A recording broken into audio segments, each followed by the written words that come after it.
But let's move on to the Trump administration back and forth and the drama the girlies are seemingly fighting between Israel and Donald Trump. There are some points of contention. Let's take a look.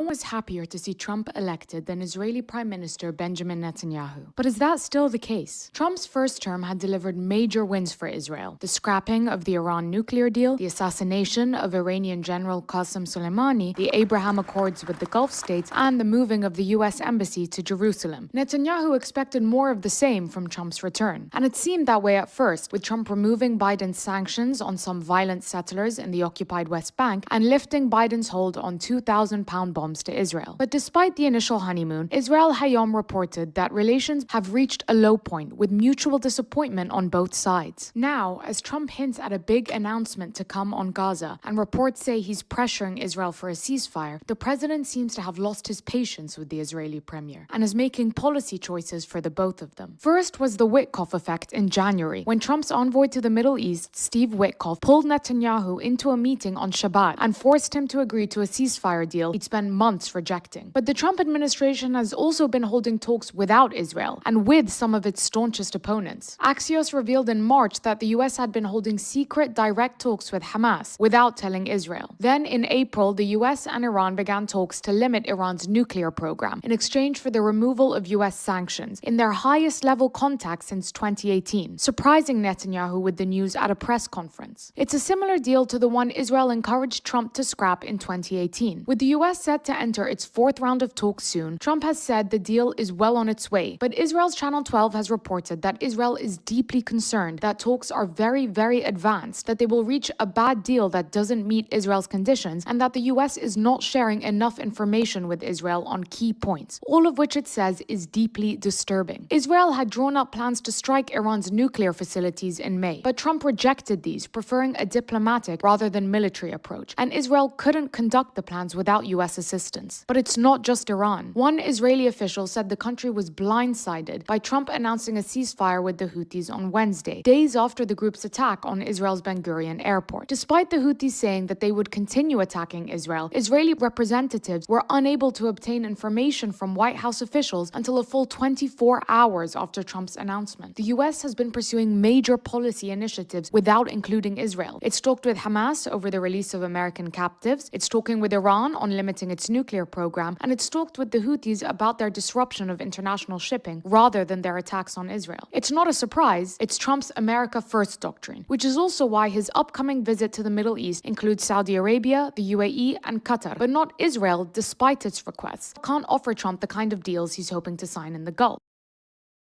I'll say a couple things here. I think I don't trust Donald Trump at all. Okay? But I do know how he works. And I think there's a limit to how annoyed he gets with being bullied and being yelled at. And maybe that motivated him a little bit to change course, to change trajectory. Or perhaps this is another like silly move to optically change the situation to make it seem like he's in charge here.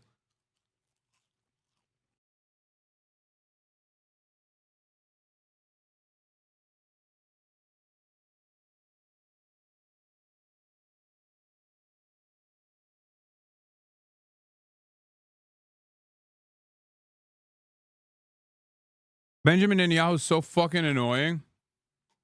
And Trump is such a petty bitch that I could potentially see it. I could potentially see Trump being like, yeah, fuck this. Here is Daniel Goldman, congressman from New York 10. Okay. Is district in the House of Representatives, Congressman Dan Goldman. The Trump admin can try and gaslight us with hollow words, but actions speak louder. Fired Waltz because he was too hawkish on Iran. Entered into a deal with the Houthis that excludes Israel. Pursuing Saudi deal without Israel normalization. Trump is abandoning Israel. Dude, who cares? Like, what are you, fucking insane? What is this? Like, when I see a Democratic Party congressperson criticizing Trump in this way, I'm like, Dude, you're an American congressperson. Like, what the fuck are you saying?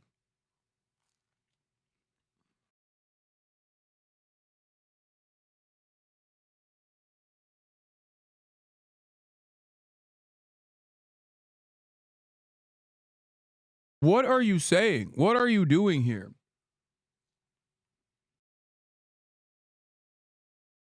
How psychotic.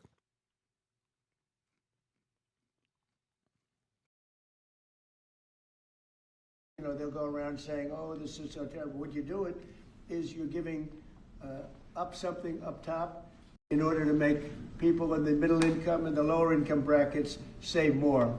So it's really a redistribution. And I'm willing to do it if they want. I would love to be able to give people in a lower bracket a big break by giving up some of what I have. But I'll tell Trump wants to tax the rich and decouple us from Israel and reinsert the Iran denuclearization agreement.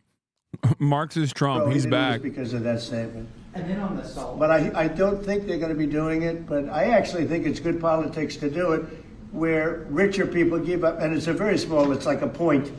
But they give it up to benefit people in a lower income. And then on the salt tax credits, Mr. President, there are some Republicans who say, why is it that these 45 other states should be paying taxes to alleviate the tax burden of New York or It's some of only these because coastal those states? states are behind, very badly behind, and those people were affected very badly. And, you know, the sad part is oftentimes they were affected badly because you had bad management in those states, like in California with Newsom and, you know, people. So you had some bad management. But that's being worked on now, and they may do a piece one way or the other. It's a very complex issue, but I think it's being worked out. I think it's going to be. It has not been settled yet, but they'll settle it up pretty quickly. Are you considering? Mr. President, what parameters have you given Scott Bessent on negotiating with China this weekend? We have to make a great deal for America. Are you going to be disappointed if he comes back without a deal? No, not at all, because we already made a great deal. We're not doing business with China right now. You know, we lost $1 trillion last year with China, $1 trillion. So if you're not going to do business with them, you're not going to lose $1 trillion. But we lost. I want China to do great. You know, I'm very friendly with President Xi. I have great respect for him and for China, but we can't continue to allow them to do what they did. When I was president, they paid hundreds of billions of dollars in tariffs and taxes. And then Biden screwed it all up. What he did to this country between the border and between all of the other problems, the wars, everything, what he did to this country should never be forgotten. But one of the things he did is the trade was so bad and so imbalanced. So I think we're going to come back with a fair deal for both China and us. Have you given Bessent a number of how low you're willing to go? Yeah, I am. Are you willing to share that number? Is that No. 80%? But I put out a number today, 80%, so we'll see how that all works out. Mr. President, the U.S. Embassy in Kyiv is warning right now about possible Russian significant attack on Kyiv. What's your message for Putin? I have a message for both parties. Get this war ended. We're losing 5,000 soldiers a week, Russian and Ukrainian soldiers, and other people also, by the way. And I say, get this stupid war finished. That's my message for both of them. Thank you very much. We'll see you in a little while. We'll see you later. Thank you, Russ. We're heading out. Thanks, guys. Thank you. Right after. Thank He you. just came in to say hello. What did you discuss? Almost nothing. He came in to say hello. It was very nice, and I think he came in to thank me, frankly. I mean, I would say the primary reason, but he was very nice. He's a nice man, but I think he actually came in to thank me. Is he complying with ICE like you'd like to see? You'd have to ask Tom Homan. Mr. President, do you have a reaction to Bill Gates' comments yesterday that the cuts in USAID will lead to millions of deaths of children around the I world? don't know anything about his comments. Thank you. Thanks, guys. Thank you. Thank you. Let's head out. Thank you all. Thanks, guys. Thank you. Let's start moving. Thank you. Thank you. Thank you.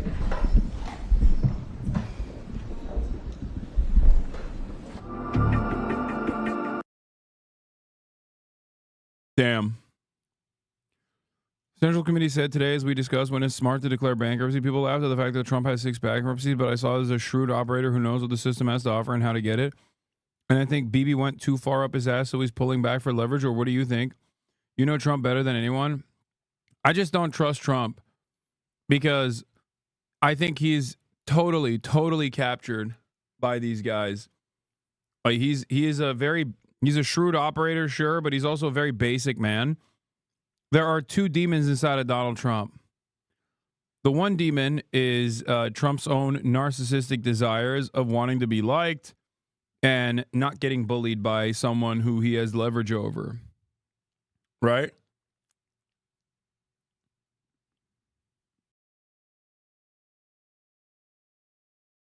What the fuck is this?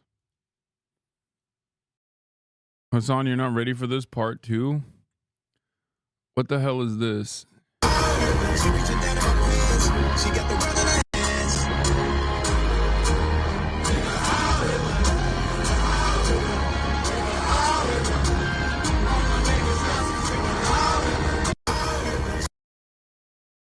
Who are these people? Why am I supposed to know what the fuck's going on here?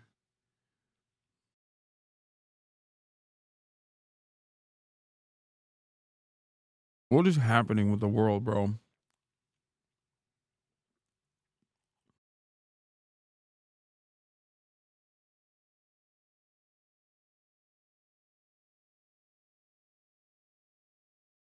I'm like,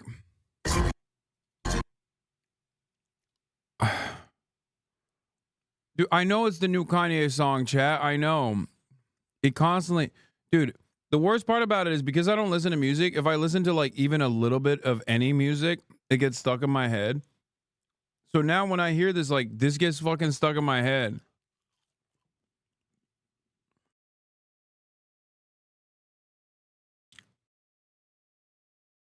Y'all got me fucked up. I hate this shit.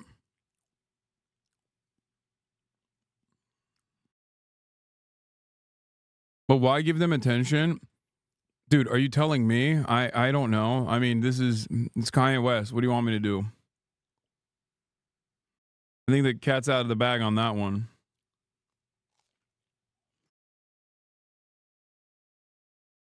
Or, as one senior Republican senator put it to an Israeli politician, why should he go to Israel? To help these deals, Trump has reportedly removed normalization with Israel as a condition for granting Saudi Arabia access to civil nuclear power, which had been a key point in Biden's planned deal. Instead, the Trump administration has warned Israel that it would be excluded from any US-Saudi deals if it did not end its war on Gaza. Haaretz reported on Friday that Trump has pressured Israel to reach a ceasefire with Hamas before next week's visit, warning that Israel would be left on its own if it did not join the US in making progress. Unlike the Gulf, Israel seems to be losing, not gaining, connections with the Trump administration. Jared Kushner, who played a key role between the 2 countries in Trump's first term, has stayed away from politics in Trump's second term. On the one hand, I want people like that, like the Kanye West lovers, to feel embarrassed and to at least feel like there's societal pressure that they can't get away with doing shit like that.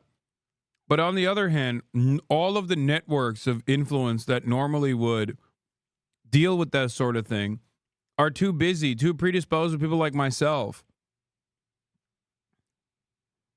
So I don't even know what to do. You know what I mean? Like, all of these anti-Semitism combating networks are so invested in defending Israel right now that Nazis just basically get away with it double time. Like, they get away with it because they can tie Judaism and Jews back to Israel at a time when, you know, nobody likes Israel. And also on top of that, they literally turn around and focus all of their efforts on, stop, dude. They focus all their efforts on anti-Zionists.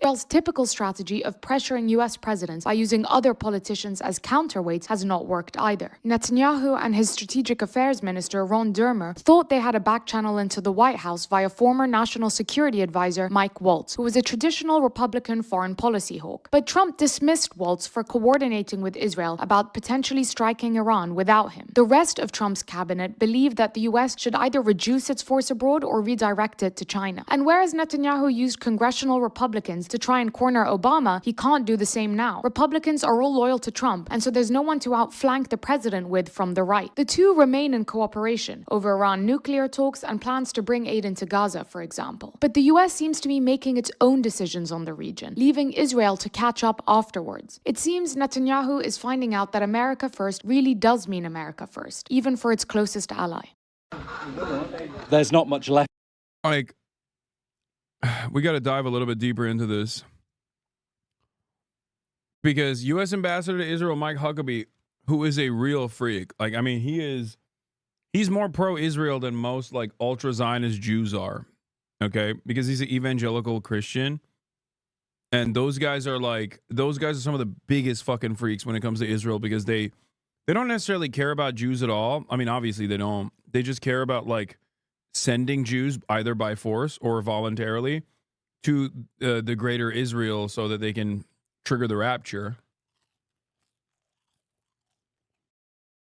And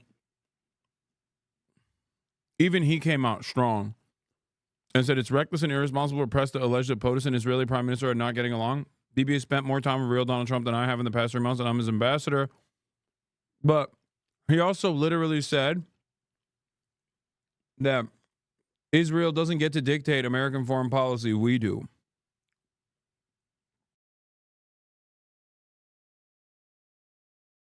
You know what I mean?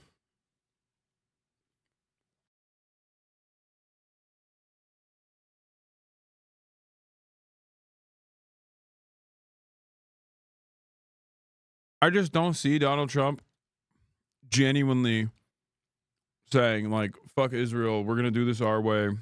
They're just not responsible partners in all of this. But maybe it was Ron Dermer that pissed him off. I don't know.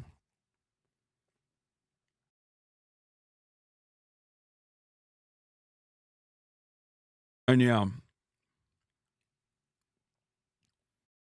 of course, Israeli right-wing Telegram has started Hamas posting saying Donald Trump is Hamas.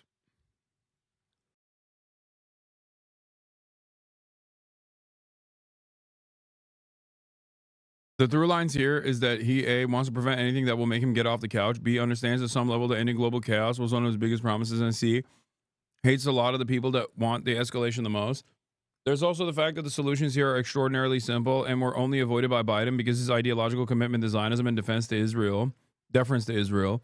It's funny that the end state here is just going back to Obama 2's policies and endgame towards the Middle East after Trump was the one who went through with Republican efforts to completely disavow and destroy them.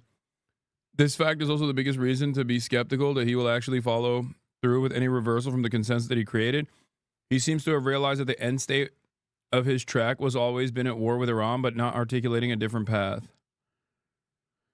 I don't think there's a real Trump versus Netanyahu situation. This is all bullshit pretense ahead of the joint U.S.-Israeli war on Iran that is now imminent and will be done at the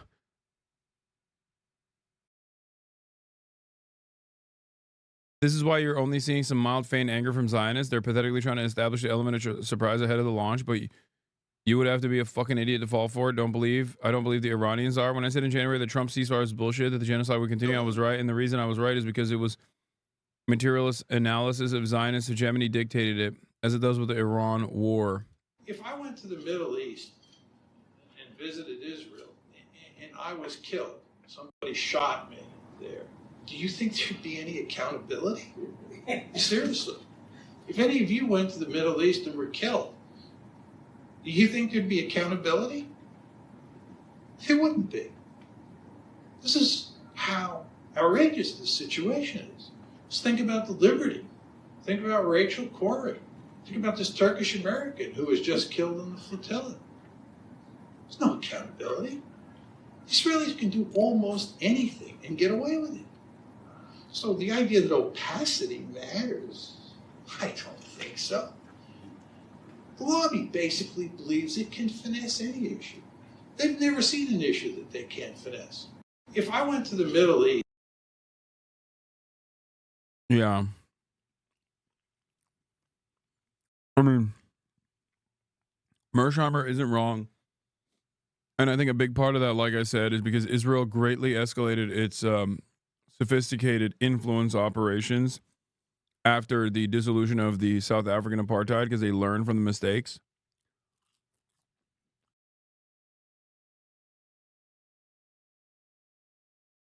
And that's precisely where we're at. Israel also is a much more valuable ally than South Africa is due to its geopolitical condition.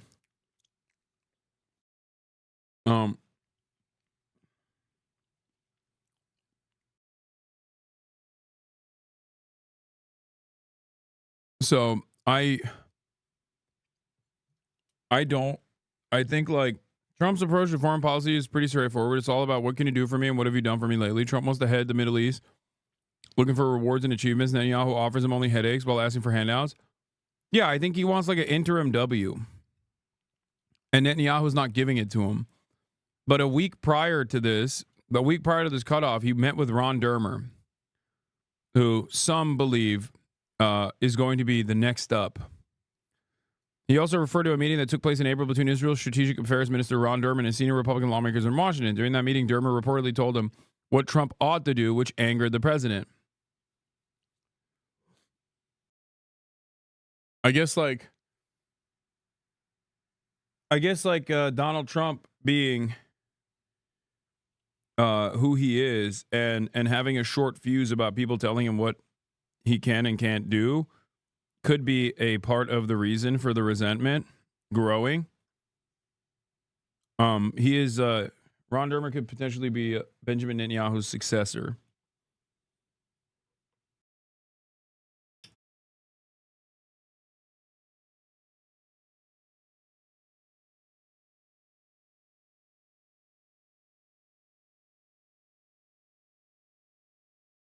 So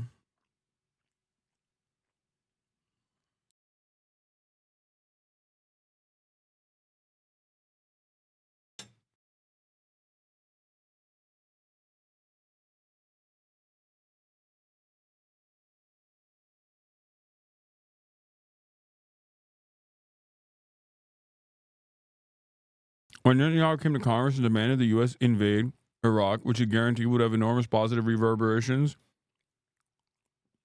sitting right next to him was Ron Dermer.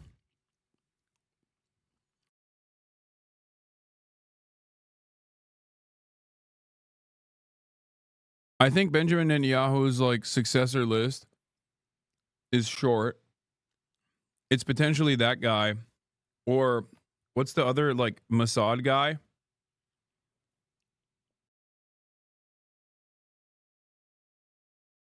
I forget. Chat knows his name. I'm forgetting now. No, not son of Hamas, chatter. That's so funny. No, Yossi Cohen, I think, is the guy. Yeah. Someone said son of Hamas. Yeah, dude, Israel's going to have a fucking Arab.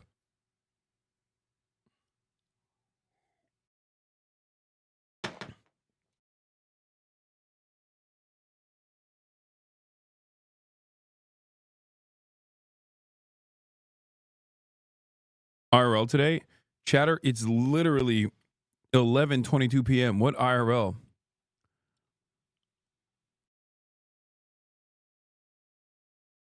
Earlier on Thursday, Israel Hayim quoted sources close to Trump saying he's disappointed with Netanyahu and plans to proceed with steps in the Middle East without waiting for him. Sources added that Trump is particularly interested in decisions that would advance U.S. interests, especially concerning Saudi Arabia and other Gulf countries. According to Israel Hayom, some of the planned steps are believed to